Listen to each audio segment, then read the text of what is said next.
now. It's the Rob alongside my broadcast colleague. Boo! Why are you booing me? I just thought that's what we do now, is we boo everything that happens. Hey, what's up? It's Eric Cornish with WKDQ, and one day removed from the Royal Rumble. Yes! Lots of boos coming from your hometown crowd there, the Rob. Well, I think maybe deservedly so. Philadelphia, I think, has been pretty fair, and when they like something, they let you know. When they don't like something, they let you know.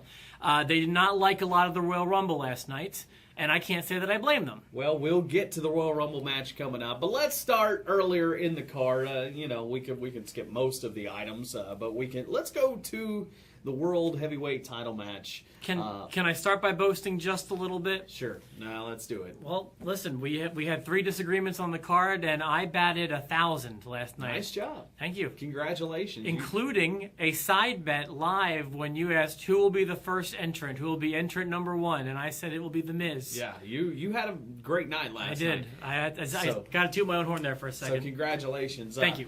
I will say the WWE World Heavyweight Championship match, phenomenal match. I will say that. Before we get into all the other junk, I mean, that match was so good. And I don't even like triple threat matches. I'm not a big fan of them. I think it requires extra long selling, which we saw last night. But it was so believable. So many of the smart people in the room with us last night were doubting that Brock Lesnar was selling and thought he was really hurt. Correct. Yeah, I was one of those people too. I didn't know, and it didn't seem like a Brock move to lay out there if you weren't hurt. That's not how the Beast has been booked typically. Right. I loved the match from start to finish. That was the match it needed to be. I thought everyone looked strong.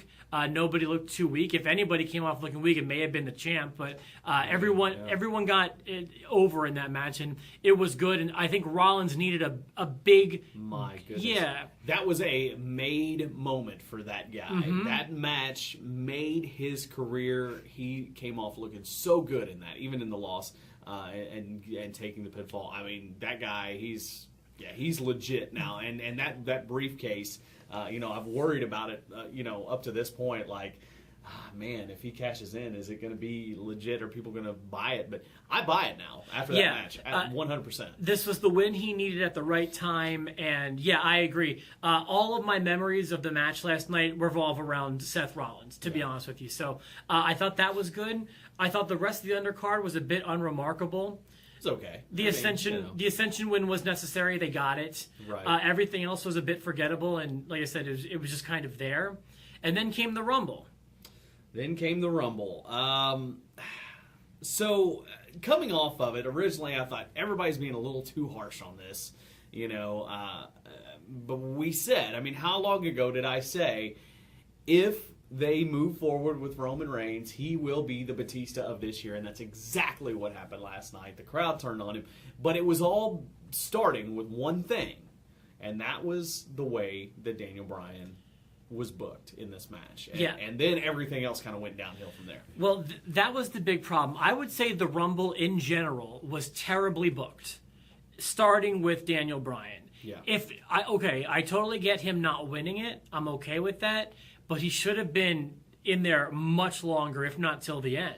Well, and I will say, and things started to change a little bit. I read an article or a review by Mike Killiam over at WrestleZone.com, and Mike had some really good points, because he's talking about, the fact that even when it started, the whole, like, Bubba Ray Dudley surprise from the beginning was great. A legit surprise. The DDP surprise was like, okay, yeah, he's there, whatever, it's a nice little surprise. Didn't look good either.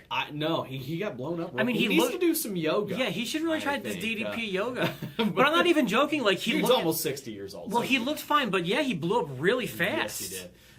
Then you had, the Boogeyman, which I get where they were going with, like, Boogeyman and Bray Wyatt, but it really made Bray look kind of silly, like, going in against the Boogeyman, who is a silly character and not so much a scary one.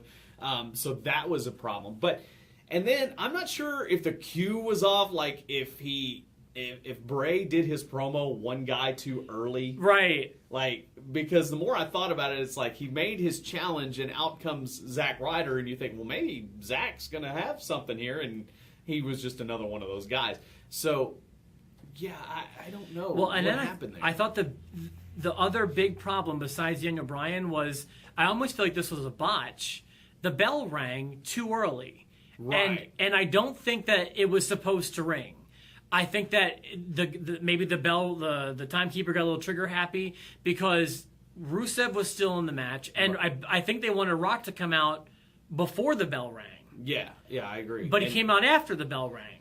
So you had that, and with Bryan going out the way he did, like I don't care if he was eliminated, let him be eliminated, but let it be the Authority screwing him over. Because and a lot of these guys, should have been screwed over, but it wasn't so much. I mean, until J&J came in toward the end and tried to screw everybody over, but it was the Big Show and Kane just making all of these top stars look really pathetic. I mean, from Ambrose to even Bray Wyatt, who had an awesome performance, they just kind of tossed him out. And there goes Ryback, and here goes Dolph and Daniel Bryan, all these guys. I mean, and Daniel got thrown out by Bray Wyatt, so...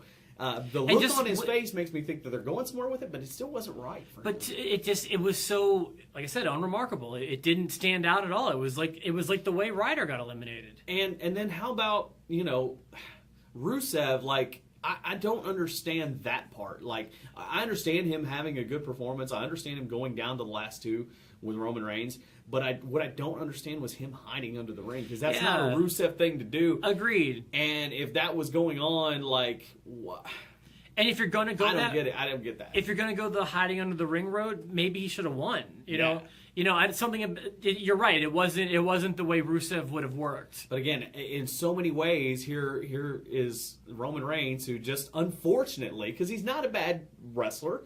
He could improve on his mic skills. He's got a great look. All that, like we said, he's just missing one or two things.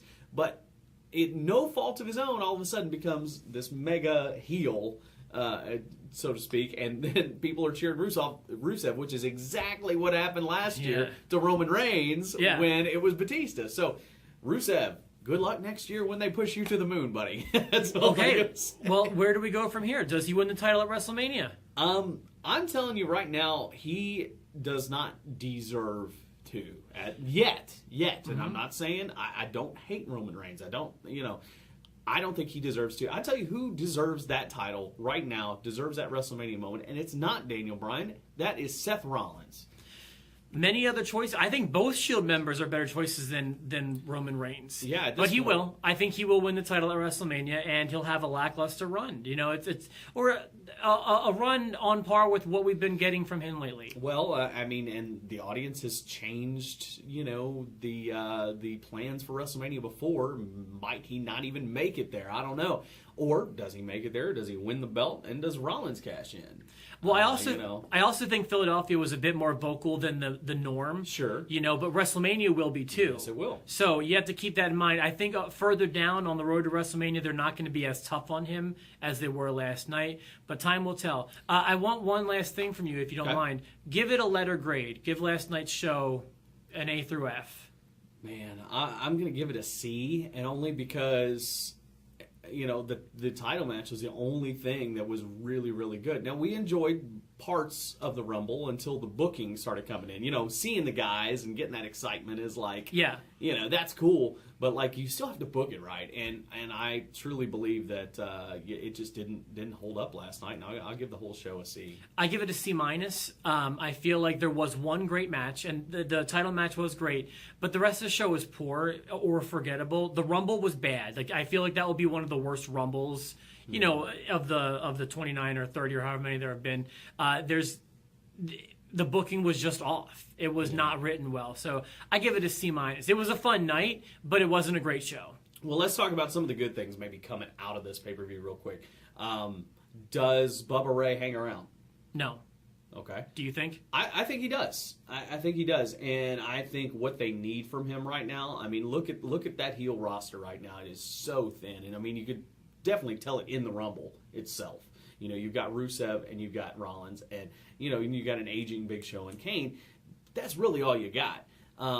He was such a great heel in TNA. I gotta think he's got one more run as a heel left in WWE. I don't think he's great at anything. I think he's good at some things. I didn't witness a lot of his heel stuff in TNA. Well, then you missed his best stuff ever.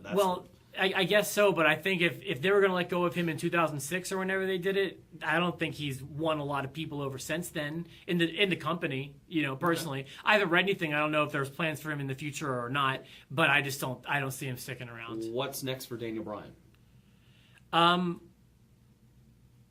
don't know. I mean, it's going to be a featured match at WrestleMania, but I don't know who with right now. What do you think? Yeah, it's going to have to be. But again, the way, they focused on him and his, oh no, his quest is over and everything. Maybe he's in for a heel turn. And maybe, it's one of those, if you can't beat him, join him for the Authority. And I would be cool with that because Daniel Bryan's a phenomenal heel. Yeah. But really, like I said, the heels are the problems right now. I mean, you could use a Dolph Ziggler or a Ryback turning or, at some point. I expect at least one of the people we just mentioned to cross over to that side tonight. At least I hope.